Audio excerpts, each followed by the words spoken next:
Niakhaté, l'expérience de Kalidou Koulibaly, le jeune Mamadou Sarr. Si on réussit à museler le milieu de terrain, surtout les transitions de balle yi nga xamante ne day jógee si Martin Odegaard, l'équipe nationale du Sénégal n'aura pas de problème pour s'imposer face à cette équipe entraînée par Solbakken. Match par match. Match par match, système yi day wute, dispositif yi day wute, et c'est ce qui fait la particularité de Pape Bouna Thiaw. Dispositif, transition entre nouvelle génération et les anciens.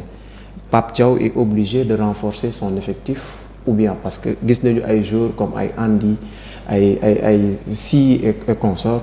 Qu'est-ce que Pape Thiaw a de plus que les autres coachs, non seulement en termes d'effectifs, mais est-il obligé de renforcer son effectif? Mooy la continuité des circonstances. Xam nga gars yaa ngi évoqué ay renforts. Mais bi ñuy dem ci CAN bi nee naa leen Pape Bouna Thiaw ne va pas opérer trop de changements. waaye tamit coupe du monde bi ñuy dem nii jibi changement yi du bëri de. C'est-à-dire léegi nag fii ak coupe du monde lu bëri xaj na si.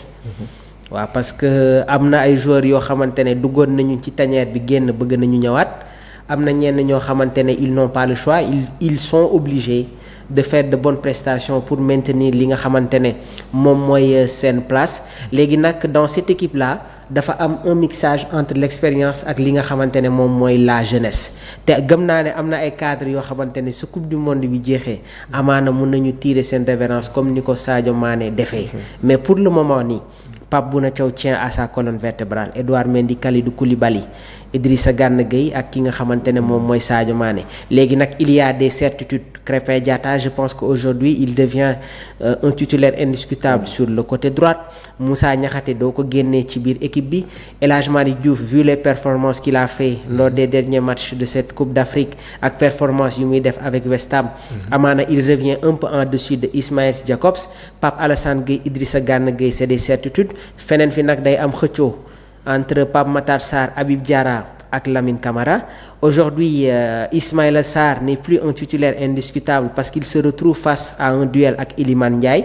Donc Nicolas Jackson ak Sadio Mané ñoom ñooy joueurs yi nga xamante ne ci kaw amaana je pense que Pape Bouna Thiaw ñooñ lay njëkk a teg laataa nag muy dem di def des choix un peu décisifs. maa la ko doon wax léegi ci wàllum renfort bi am nañu benn joueur bu nekk Inter de Milan. Andy Diouf am nañu aussi ci Andy c'est au niveau du milieu de terrain. waaw. et on sait bien que l'équipe au niveau du milieu de terrain dafa saturé. Le parcours de Andy Diouf, FC Bâle dans le championnat suisse, RC Lens, joué tamit fi nga xamante ne jamono ji moom mooy Inter de Milan. Un joueur boo xamante ne am na la capacité d'évoluer sur tous les compartiments au niveau du milieu de terrain. day jouer milieu défensif, day jouer milieu relayeur, dafay football tamit comme milieu offensif. Et il faut savoir que l'Inter de Milan joue avec un schéma 3-5-2.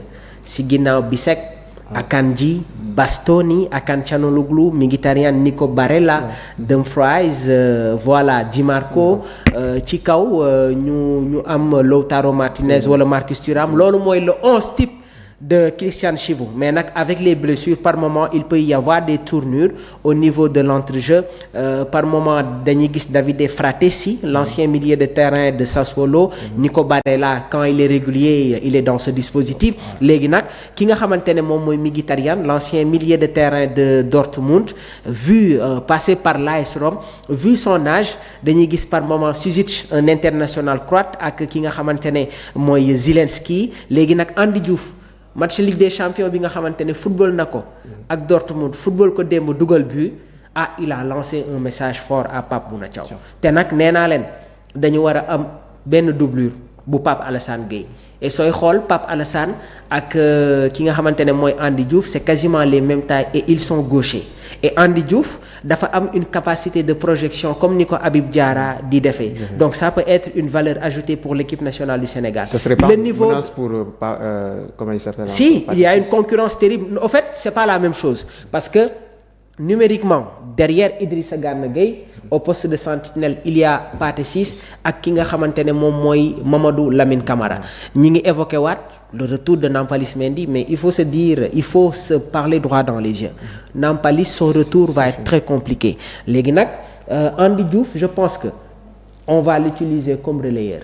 xam nga nee naa la Pape Alassane ak Idrissa Gana ñoo nekk les certitudes. léegi nag ci beneen côté bi dafa am Habib Diarra am Lamine Camara ak Pape Matar Sarr. am na ay yeneen joueurs yi nga xamante ne tamit Pape Thiaw jotoon na leen convoqué sur les récentes sorties laataa ñuy dugg ci CAN bi et ñenn ñi sax bokk nañu sur les réservistes c'est le cas de Rassoul Ndiaye. mais je pense que aujourd'hui un joueur comme Andy Diouf. vu toute cette capacité bi nga xamante ne am na ko sa capacité à faire des passes qui cassent les lignes sa capacité aujourd'hui à faire des tirs lointains et projection bi nga xamante ne mun na la ko indil vraiment mun na nekk une valeur ajoutée pour l'équipe nationale du Sénégal. Concernant la défense gëw ma ne que il y aura trop de changements. Même avec le Sy là qui vient juste d'arriver. Lamine Sy. Auxerre. Numériquement la doublure de Krépin Diatta c'est Ilaï Camara si Ilaï est régulier je précise bien.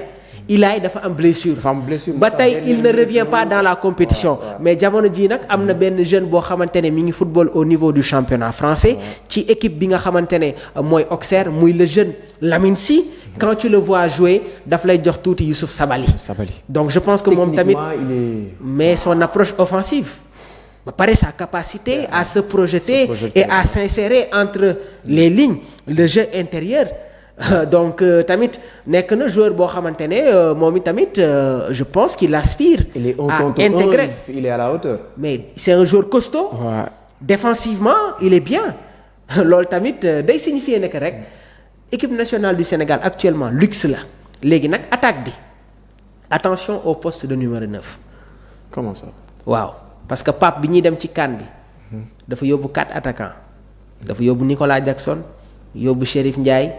yóbbu Boulaye Dia yóbbu Habib Diallo te jamono ji bi dafa am booy boo xamante ne mi ngi football au niveau du championnat français Lorient il a été vainqueur de la Coupe d'Afrique des Nations ak Sénégal demoon na sur la Coupe du Monde 2022 muy le jeune Bamba Dieng te gis nga équipe nationale gis naa ko mi ngi dugal porte d'entrée la ak porte de sortie soo fa duggee yaay def lu la fay toogloo soo fa génnee tamit yow yaay liggéey lu la fay delloo si waat et Bamba Dieng vu ses performances yi nga xamante ne mi ngi koy def s'il continue comme ça je pense que il y aura certains attaquants qui vont être menacés sur les prochaines sélections. Bamba mûri.